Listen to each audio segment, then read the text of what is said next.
안녕하세요. 재미 수업 시간은 아니고요. 교사하지 마세요 컨텐츠로 시작하게 됐습니다. 저번 컨텐츠에 이어서 이번 컨텐츠는 교사하지 마세요입니다. 이게 뭐선 소린가 싶으실 텐데 왜 저번 컨텐츠는 교사를 하려면 땡땡 하세요 했다가 갑자기 교사를 하지 말라.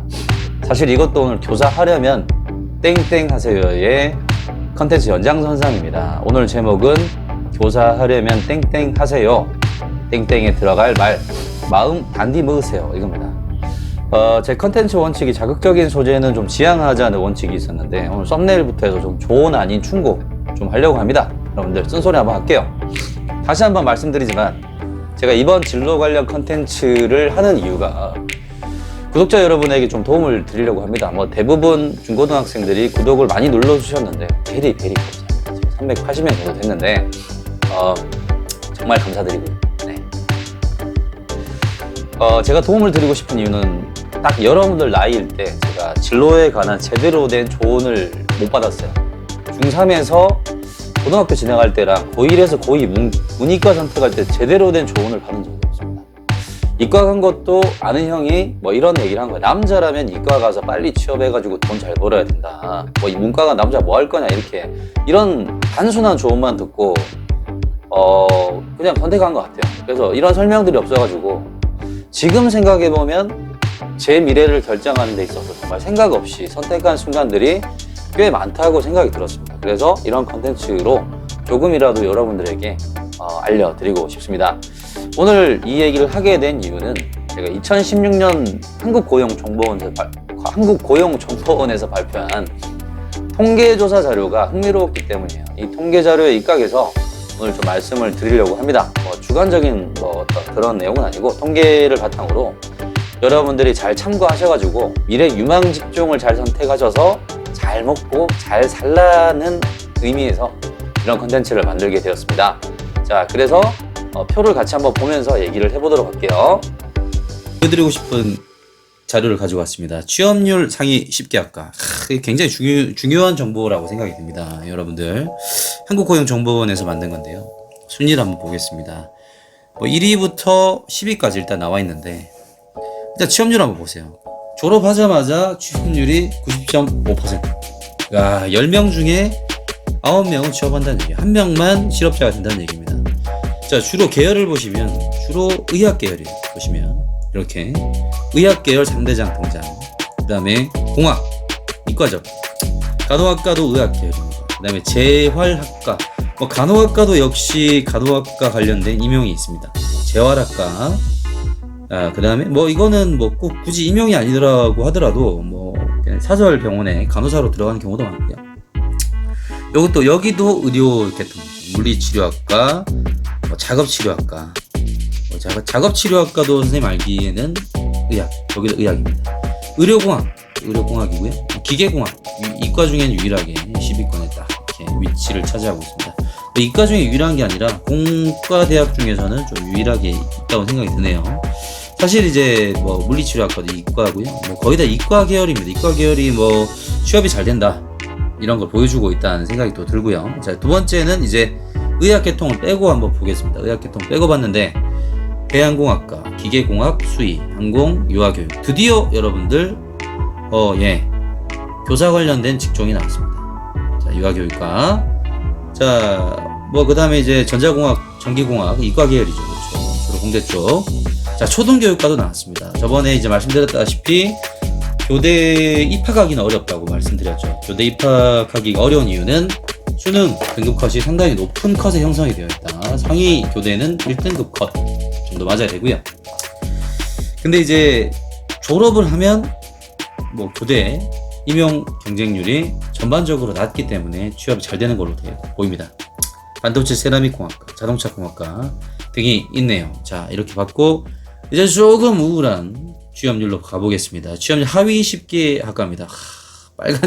빨간색으로 돼 있는데 40.6%예요. 주로 음악 쪽이 보시면 취업률이 낮습니다. 이거는 사실 음악 쪽은 취업률을 논하기는 상당히 이제 취업과 관련 없는 직종이라고들 얘기를 많이 해요. 그러니까 프리랜서로 취업률로 안 잡히고 계신 분들도 상당히 많다고 알고 있습니다.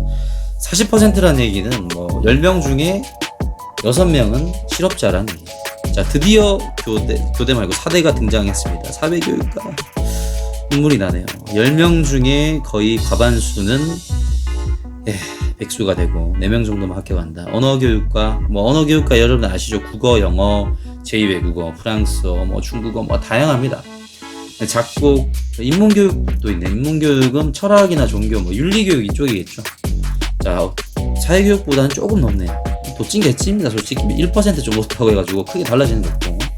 자연계는 여러분들 아시다시피 물리, 화학, 생물, 지구과학, 물화생지라고 얘기하는 47.8%입니다. 법학과 알죠 여러분들? 예전에 사시 관련된, 요즘에 뭐 로스쿨이지만 졸업하면 이렇게 취업률이 낮다고 얘기를 하고 있습니다. 기타, 음악 등이 이렇게 있네요.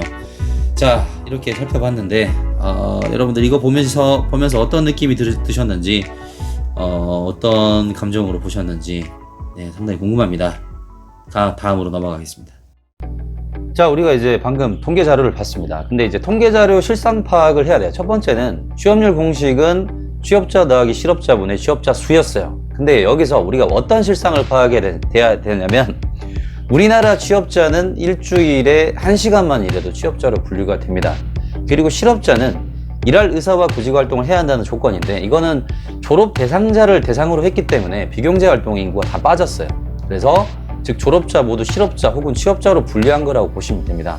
자, 두 번째는 이 통계 지표를 다 믿으면 안 돼요. 다 관련 전공 분야로 취업한 것은 아닐 거예요. 아마 전공을 살려서 취업을 했다는 것이 아니라 졸업 후에 취업을 했다는 거죠. 그런데 어디 했다는 게 안 나와요. 일단은 이런 수치만 보면서 여기는 유망 직군이구나, 취업이 잘 되는 학과구나 라고 생각하실 수도 있는데, 저는 이게 고용 통계 지표의 한계점이라고 생각합니다. 실제로 대학에서 졸업을 하면 대학 내에서 취업률을 높이려는 수단이 있어요. 그게 이제 과 내 조교 선발이라든지 과 내에서 작은 일자리들을 만드는 거예요. 그뿐만 아니라 취업률이 높다고 해서 좋은 직장에 취업했다는 보장이 있는 건 아닙니다, 여러분들. 이게 중요한 거예요. 즉 취업률이 높은 학과는 일자리를 구하기 쉽다는 것은, 그것은 필요 조건이지 좋은 일자리라는 충분 조건은 아니다라는 말입니다. 이 말을 좀 잘 이해해 주셨으면 좋겠어요. 세 번째입니다. 4대 통계 지표 이거 봤는데, 이거는 좀 믿을 만합니다, 여러분. 일단 오늘 컨텐츠의 핵심인데, 지표 지수 한번 보세요. 아까 우리가 봤지만 여러분들 과반수가 백수입니다. 맞습니다. 갑자기 제 수험생 시절 그 백수 시절이 좀 떠오르는데 막 눈물이 날라 그러네. 네. 중등 임용 TO나 경쟁률은 해년마다 사실 다릅니다. 네. 그러니까 지금 말씀드리고 싶은 거는 수험생 시절 왜 힘들었냐, 왜 과반이 백수인가를 말씀드리고 싶은데, 이 임용시험에 오는, 시험장에 오는 사람들 다 실력자들이에요. 붙는 사람보다 떨어지는 사람이 더 많은 시험. 예전에 이제 선생님이 아니라 제가 시험 보러 갔을 때 어떤 느낌이 들었었냐면, 교실에 갑니다. 교실에 가면 그때 경쟁률이 굉장히 빡셌던 시절이 있었어요. 20대 1을 넘어가는 시절이 있었는데, 교실 내에서는 거의 한 30명 있습니다. 그러면 이제 교실 내에 딱 앉은 순간 어떤 생각을 해야 되냐면, 이 교실에서 내가 1등 해야지 합격하는구나 라는 그런 경쟁률 시절도 있었더라고요. 그래서 생각해 보시면 붙는 사람은 1명이고 나머지 29명은 떨어지는 시험. 자, 이거는 뭐 4대뿐만 아니라 뭐 공무원 시험, 모든 상대 평가를 가지고 있는 시험에는 다 해당합니다. 이 지표가 얘기하는 거, 운 좋게 현역 초수 실력자가 붙는 경우는 진짜 드물어요. 사실 TO가 4대 TO가 똥망일 때 저는 딱 한 명 봤습니다. 제 주변에서 딱 한 명 봤는데, 한 해 선배였습니다. 한 해 선배였는데 고등학교 때나 수능 성적이 좋았습니다. 자, 그래서 핵잔소리 한 번만 할게요. 졸업하자마자 과반수가 백수가 되는 길이 4대입니다. 그럼에도 불구하고 여러분들 고시라는 시험에 도전하시겠습니까? 네, 쓴소리 한 번 더 하자면, 여러분들 존버하겠다는 마음 없으면 교사 되려고 도전하지 마세요. 이 말 하려고 오늘 컨텐츠였습니다. 실력 있어서 되는 분들, TO가 넉넉해서 운 좋으신 분들 예외예요. 이 말은 실력 있으신 분들은 도전하세요. 능력이나 노력은 통제 가능한 영역입니다. 하지만 운에 맡긴다? 이거는 통제 불가능한 영역이에요. 나는 운이 좋아 4대 들어가서 한 명 뽑더라도 내가 되겠다. 입학할 때 다들 이런 생각합니다. 하지만 인생 정말 예측하기 힘들어요. 사실 정말 인간사, 세상사라는 게 진짜 원하는 방향대로 흘러가라는 법이 없습니다. 사대주의 친구들 중에서 물어보면 고등학교 때 공부 못했던 친구들이 거의 없어요. 거의 전교 50등 안에 다 들었고 반에서 7등 안에 다 들었던 친구입니다. 근데 그렇게 실력자라고 믿었던 사람들 중에서 3수는 기본이고 5수, 6수 그 이상 합격한 사람들이 있습니다. 그리고 최종 탈락만 4, 5번 하신 분들, 그 이상 분들도 더 계시고요. 여러분들 0점 몇 점 차, 소수점 차로 떨어지는 피눈물 나요. 말이 3수, 4우수라고 하지만 진짜 한번 생각해 보세요, 여러분. 그 시간들은 20대의 청춘을 거의 다 바친 거예요, 사실. 그리고 수험생들은 냉혹하게 말씀드리자면 가을이라는 게 없습니다. 그 시즌, 가을이라는 시즌에 가장 빡공하는 시간이에요. 그러다 보면 하나 둘씩 이 임용신을 떠나게 됩니다. 힙합신도 아니고 임용신을 떠나게 됩니다. 뭐 인생 얘기 한번 더 해드리자면 제가 진짜 존경했던 인강 선생님 계세요. 서울 법대 나오셔가지고 10여 년간을 사시 준비했습니다. 계속 떨어지셨대요. 그러다가 사시 나랑 안 맞다 싶어가지고 인강 하셨는데 성공하셨습니다. 레전드 쓰신 분인데 07년도였을 겁니다. 6월 모평이었나? 문제 해설하면서 자기 강사직 걸고 이 문제 틀렸다고 했는데 진짜 문제 오류 나가지고 떡상하신 분이에요. 누구나 서울법대 갈 정도면 여러분들 좋은 머리라고 생각하지만 고시랑 안 맞는 분들이 분명히 있습니다. 그렇게들 떠나서 잘 되는 경우도 많습니다.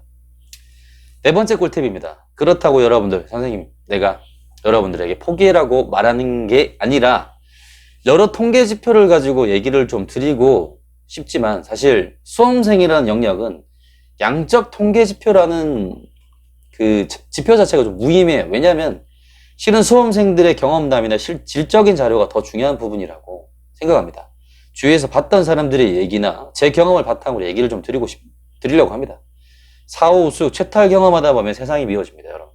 그리고 책 보다 보면은 책도 미워 보이고 신세한탄하게 돼요. 한숨만 푹푹 나옵니다.